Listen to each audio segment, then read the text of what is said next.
Olá, família, sejam todos bem-vindos ao estudo diário das Escrituras. Hoje nós vamos estudar aqui Moroni, capítulo 9. Aqui é uma outra epístola, tá bom? Que o pai de Moroni, Mormon, ele manda para o seu filho aqui, Moroni. Então a gente vai lendo aqui, já fazendo alguns comentários. No versículo 1 aqui diz: Meu amado filho, torno a escrever-te, a fim de que saiba que ainda estou vivo, mas escreva algumas coisas que são penosas. Então, nessa carta aqui, ela é pesada, tá bom? Eu nem vou me concentrar muito em alguns detalhes, né, que Mormon descreve aqui a respeito, né, da iniquidade do povo e da perversidade que eles estavam fazendo ali, carnificina. Bom, aqui, né, nessa carta, Mormon ele compartilha que eles tiveram uma grande batalha, né, com o exército dos Lamanitas, na qual eles não saíram vencedores. E que nessa batalha ele perdeu os seus melhores homens. Bom, aqui não dá detalhes se os melhores homens que ele está citando aqui são homens de combate, de guerra, tá bom? Aliás, todos estão na guerra ali, mas quando ele fala aqui os melhores homens, eu tenho a impressão que ele esteja falando de homens honrados, aqueles que viviam. Uma carta anterior que ele mandou para Moroni era falando sobre o que ele estava ensinando na sinagoga. Eu acredito que aquelas pessoas que se uniam a ele e ouviam essa palavra eram pessoas boas e honrosas, né? E aqui ele cita que perdeu esses melhores homens aqui, e aí então a gente vai ver a nação toda caindo aqui, né, na decadência. O versículo 3 aqui em diante diz: E agora eis que temo, meu filho, que os lamanitas destruam este povo, porque não se arrepende e Satanás instiga-os constantemente a ira um contra os outros. E eis que eu estou labutando com eles continuamente. E quando lhe transmito a palavra de Deus com rigor, eles tremem e enraivecem contra mim. E quando não uso de rigor, endurecem o coração contra a palavra de Deus. Portanto, temo que o Espírito do Senhor tenha deixado de lutar com eles. Bom, aqui então ele fala que o Satanás aqui ele tem um grande poder sobre o coração do povo. E a prova disso, né, está evidente na iniquidade que o povo vai estar vivendo aqui, que ele vai descrever, mas ele fala sobre, apesar da iniquidade do povo, ele está labutando com eles. Labutar é uma palavra que significa lutar, então ele está lutando. Então imagina que ele estava tendo uma luta física contra os lamanitas, mas também ele tinha uma luta espiritual com o próprio povo que ele estava guiando ali. Bom, porque eles não queriam ouvir a palavra de Deus. Conforme ele falou aqui, quando ele transmitia a palavra de Deus com rigor, repreendendo eles que eles estavam errados, o que eles faziam? Ficavam com raiva de Mormon, né? E aí Mormon, então, ele tenta fazer uma outra abordagem. Já que eles não aceitam com tanto rigor, eu vou falar de modo brando, manso, para que eles possam compreender, né? Eu até diria que em nossos dias tem pessoas que vai falar com as pessoas sobre o evangelho, mas botando terror, né? Por exemplo, ó, a segunda vinda de Cristo, ó, Jesus Cristo convida a pessoa para a igreja, né? Vai para a igreja não, ó, Jesus pode voltar amanhã, hein? Colocando medo na igreja. E tem pessoas que vai abordar de uma outra maneira, trazendo com carinho, né? E aqui Mormon ele cita que nenhuma dessas abordagens funcionava com eles. Quando ele falava com rigor, repreendendo, eles ficavam com raiva de Mormon. E quando ele falava, né, de maneira branda, né, no versículo aqui, ele diz aqui, ó, e quando não uso de rigor, endurece o coração contra a palavra de Deus. Então, quando ele não fala enfaticamente, eles endurecem, faz de conta que não é com eles aí. E aí ele fala, eu temo que o Espírito do Senhor tenha deixado de lutar contra eles. Bom, lá em Mateus capítulo 12, Jesus Cristo ele fala, né, de que quando um, um espírito maligno ele sai de uma pessoa, ele vai vagando por lugares áridos, né, sem um lugar para repouso. E não achando um lugar para repousar, ele diz, voltarei para a minha casa, né, onde ele tinha saído. E aí ele voltando, ele está falando, essa casa seria o corpo da pessoa. Ele voltando, acha a casa varrida e adornada, significa acha do jeito que ele gosta, né? Então, ele volta ali. E ali diz que o estado desse homem se torna pior do que o primeiro, porque o espírito volta e traz outros setes, né? Aqui também tem um significado para nós, de que quando a pessoa está no evangelho firme, mas ela se desvia do evangelho completamente, ela se torna uma pessoa muito pior do que se ela não tivesse conhecido o evangelho, tá bom? Então, o próprio Salvador ensina sobre isso aqui, ó, lá em Mateus 12, que eu estou falando, é do versículo 43 ao 45. Numa parte do versículo 45 aqui diz: vai e leva com ele outros 7 espíritos piores do que ele, e entrando habita ali. E são o último estado deste homem, piores do que o primeiro. Então, o último estado, depois que o espírito maligno volta, torna-se pior do que ele era antes. Bom, e é isso que a gente vai ver aqui com esse povo. Antes ele era um povo agradável, amável, e agora, né, eles deram espaço ao inimigo e se tornaram piores do que os lamanitas aqui na questão da iniquidade. Bom, aqui do versículo 5 e diante, ele fala desse estado de iniquidade aqui que ele está falando, que é só um estado de vingança, né? Que eles estão ali se vingando constantemente ali uns dos outros. Vou ler aqui, ó, versículo 5 e o 6. Porque se encolerizam tanto que parecem não ter medo da morte, e perderam o amor um pelos outros, e não tem, e tem sede de sangue e vingança continuamente.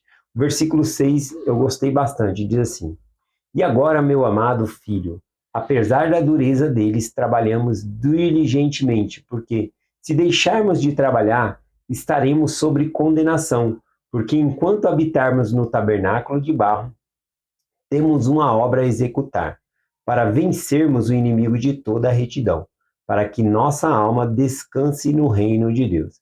Bom, aqui então ele fala do dever. Apesar da grande iniquidade deles, eles tinham que dever, o dever deles para com Deus, de labutar com eles, de lutar, de perseverar. Eles não largaram de mão. Às vezes a gente vê algumas pessoas, larguei de mão, essa pessoa não quer nada. Não é isso que ensina aqui. O povo está em completamente iniquidade e Mormon ele está falando, apesar da iniquidade deles, nós temos que fazer nossa parte. Né? É igual lá em Jacó, capítulo 1, versículo 19, também falando, né? Jacó ele fala do dever dele, de sacudir as vestes, de ensinar ao povo, porque senão, se o povo pecasse, recairia sobre ele a questão dele não ter ensinado ao povo. Então, por isso, ele pregava ao povo ali a palavra de Deus, independente se as pessoas iam se arrepender ou não. Enos também, né, ele em Enos 1, versículo 20, também fala sobre que os nefitas várias e várias vezes tentaram recuperar ali os lamanitas, apesar da dureza do coração deles, mas era o dever deles fazer isso, tá bom? A gente vê que lá para frente eles têm sucesso nessa parte, tá bom? Mas aqui eu posso até voltar para o versículo 6 para explicar de novo, ó. E agora, meu amado filho, apesar da dureza deles, trabalhemos diligentemente. Se deixarmos de trabalhar, estaremos sobre condenação. E enquanto habitarmos no tabernáculo de barro, o tabernáculo de barro é o corpo. Então, enquanto nós estamos no corpo, nós temos que ensinar o evangelho a todas as pessoas. Tá bom? Então, ele fala desse dever aqui. Vamos continuar aqui, fazendo um resumo aqui. Eu peguei algumas das coisas que os lamanitas fizeram, né? Os lamanitas e os nefitas aqui. Eles começaram a praticar canibalismo, né? Comendo carne um dos outros, selvageria. Eles torturavam as vítimas das mulheres, né? As vítimas mulheres ali, com dor, para que elas morressem. Então ele cita muitas crueldades aqui. E ele cita também que após desvirtuá-las, né, daquilo que era mais precioso a elas, que era a castidade e a virtude que eles tinham, após isso eles pegavam e devoravam ali elas como sinal de bravura, tá bom? Então era uma iniquidade imensa aqui que Mormon ele começa a descrever, mas eu não vou descrever todas essas coisas não. O versículo 11 em diante diz assim: Ó meu amado filho, como pôde o povo como este, que está sem civilização, e não faz muitos anos, e era um povo civilizado e agradável, Mas, ó meu filho, como pode um povo como este, que se deleita com tanta abominação? Então, aqui é aquela história que acabamos de compartilhar de Mateus 12, né, que o estado desses aqui se tornam piores do que antes, porque agora eles conheciam a palavra e se desviaram da palavra de Deus, então o estado deles se tornaram piores ainda. Versículo 17, e o exército que está comigo é fraco, e o exército dos lamanitas separam os de Ceriza e todos os que fugiram para o exército de Arão, e caíram vítimas de suas espantosas brutalidades. Aqui ele está falando, né, de um exército que era de nefitas, mas que eles abandonaram as viúvas, as mulheres, para morrer e fugiram para um exército mais forte, tá bom? E eles estão, e Mormon está falando, eu estou com um exército pequeno e o exército dos Lamanitas está entre mim e essa cidade aqui, que é a cidade de Ceriza, tá bom? E aí ele não consegue ir lá socorrer, mas ele está mencionando essa maldade aqui do povo de não se importar, né? Desde o do Velho Testamento era um mandamento cuidar das viúvas, né? Viúvas, órfãos e estrangeiros. Esse era o mandamento do Senhor. E aqui a gente vê que eles se tornaram insensíveis, né? Eles não cuidam mais um dos outros. Versículo 18 em diante, ó, a depravação de meu povo. Eles não têm ordem nem misericórdia. Eis que não sou mais do que um homem, e não tenho mais do que a força de um homem. E já não posso fazer com que execute minhas ordens. Ou seja, eles aceitavam Mormon ali como seu general, mas como líder espiritual não, era só para guiar na batalha, né? Como para ouvir a palavra de Deus eles não queriam, né? Aceitava ele como um general, mas não como um profeta. E tornaram-se fortes em suas perversão, e são iguais e brutais, e a ninguém poupando, nem velhos, jovens, deleitam-se em tudo que não é bom. E o sofrimento de vossas mulheres, crianças, sobre toda a face dessa terra excede a tudo. Sim, a língua não pode narrar, nem pode ser escrito. Aqui, né, ele descreveu várias atrocidades que estavam acontecendo, e aqui ainda assim ele fala que nem não tem língua que dá para escrever, né, todas essas coisas. Ele se sentiu incomodado ao descrever certas das coisas aqui. Eu acho que se nós temos um capítulo preferido dentro do livro de Mormon, não vai ser o capítulo 9 aqui de Moroni, né, porque tem muitas coisas ruins aqui dentro acontecendo. E agora, meu filho, já não quero falar sobre essa horrível cena. Ele está bem incomodado em ter descrito parte, né, do que estava acontecendo aqui. Eis que conheces a iniquidade deste povo. Tu sabes que não tem princípio nem sentimentos, e suas iniquidades excede a dos lamanitas. Eis, meu filho, que não posso recomendá-los a Deus para que ele não me castiga. Interessante aqui no versículo 21, quando ele fala que ele não pode recomendar esse povo a Deus. Eu lembrei do discurso da conferência de 2020, pelo Elder Hesburn, falando sobre recomendados ao Senhor. Aliás, o meu amigo, né, do canal Meu Propósito, ele fez um vídeo desse recomendados ao Senhor. É excelente, né, a conferência comentada que ele faz sobre esse vídeo aqui. E essa parte do recomendado, eu estou falando do Adriano, tá bom? Adriano do canal Meu Propósito. Ele sempre traz vídeos aí da conferência geral para nós. Bom, aqui essa parte aqui eu lembrei desse discurso e também do meu amigo, porque aqui Mormon, ele fala que não pode recomendá-los a Deus, este povo. Por quê? Por causa das iniquidades. Um exemplo disso é um bispo. Um bispo, se ele sabe que a pessoa, o membro ali, ele está todo emaranhado na iniquidade, no pecado, está traindo a mulher, está fazendo tudo errado ali, não está vivendo nada dos mandamentos. E a pessoa ainda vem pedir uma recomendação para o bispo, fazer uma entrevista de recomendação para entrar no templo. Você acha que o bispo, tendo todo esse conhecimento, né, da iniquidade da pessoa, ele pode recomendar essa pessoa para entrar ao templo? Não, né? Não tem como uma pessoa assim entrar no templo. Então, assim também Mormon está falando, eu não posso recomendar este povo a Deus, como é que ele vai recomendar esse povo para entrar no céu, para entrar na presença de Deus? Não tem como, né? Seria condenação para ele mesmo. E um bispo que, sabendo de toda a iniquidade do membro, enviar ele para o templo também, a condenação fica sobre o bispo, porque o bispo, tanto o bispo como os seus conselheiros, o presidente da estaca e os conselheiros do presidente da estaca, eles que fazem as entrevistas, né, para a recomendação do templo. Então, estes homens, eles se tornam guardiões do templo, tá bom? Para que as pessoas entrem dentro do templo, para que a iniquidade não entre dentro do templo. Então, eles são guardiões, tá bom? Então, aqui eu lembrei desses homens, justamente com esse discurso sobre recomendados ao Senhor aqui. E Mormon, ele fala, então, que não pode recomendar este povo ao templo aqui. Ao templo, não, eu fiz a analogia aqui. Ele não pode recomendá-los a Deus, né? E aí tem esse discurso do Elder Ronald A. Hasball, tá bom? Do Coro dos 12 aqui. Continuando aqui o nosso, finalizando aqui, vai até o versículo 26, eu vou ler aqui do versículo 23 ao 26, finalizando o nosso estudo de hoje. Diz assim, e se perecerem, será como os jareditas, devido à obstinação dos seus corações buscando sangue e vingança.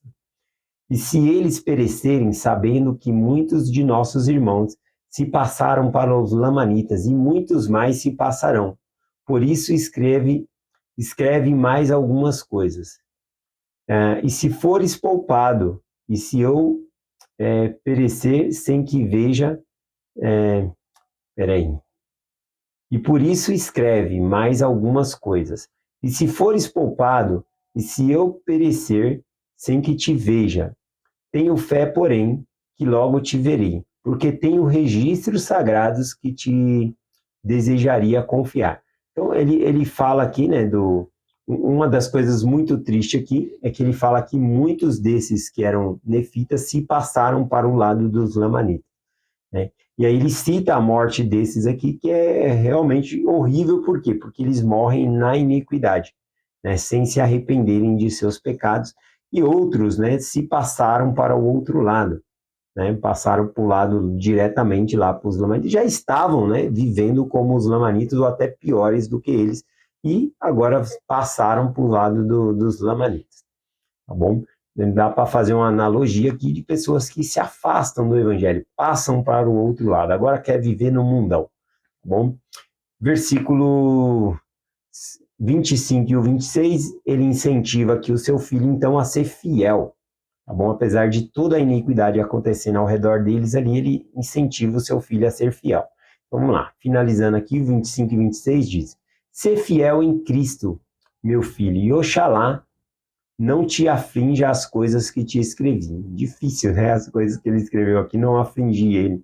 Mas ele fala, a ponto de causar-te a morte. Seria morrer de desgosto aqui, né? Moroni lendo essa carta, falando, morrer de desgosto aqui pelo que o povo estava fazendo. E os seus sofrimentos e sua morte em manifestação do seu corpo a nossos pais, e a misericórdia e longanimidade e a esperança e a sua glória e da vida eterna permaneçam em sua mente para sempre. Então, aqui, ele depois dele ter falado todas essas coisas ruins que estavam acontecendo, ele fala que as coisas da eternidade, a misericórdia de Deus, a bondade de Deus, permaneça na sua mente, né? Não devemos nos concentrar na maldade do mundo, mas sim na esperança, nas coisas que Deus promete para nós. Versículo 26, e que a graça de Deus Pai, cujo trono se acha nas alturas e no céu, de nosso Senhor Jesus Cristo, se assenta à mão direita e o seu poder, até que todas as coisas sejam sujeitas a ele. E te acompanhe e permaneça contigo para sempre. Né? E aí ele finaliza aqui com um amém. Tem uma frase que ele usou aqui, né, logo ali no começo, possa Cristo animar-te. Esse, inclusive, é o tema da semana, né? Uma frase ele sempre escolhe do tema da semana e é esse. Possa Cristo animar-te. Então, independente do que nós estamos vivendo agora, que possa Cristo nos animar, tá bom? independente das nossas dificuldades, circunstâncias, que Cristo possa nos animar, que nós busquemos ao Senhor e possamos achar essa força, encontrar, nos focar na misericórdia de Deus, no amor de Deus, na vida eterna, na esperança de que Cristo vai voltar e que ele vai dar um fim, ou seja, como colocou aqui, até que ele estabeleça tudo sobre os seus pés, ou seja, tudo esteja sob o comando do Senhor, tá bom? Então, na segunda vinda. Então, essa é a visão que nós temos que ter, porque senão a gente vai se afundar também nas coisas ruins. Se nossa mente só se concentrar nas coisas ruins, a gente não vai ter felicidade. Então, é essa mensagem que eu compartilho com vocês hoje, em nome de Jesus Cristo. Amém. Até amanhã.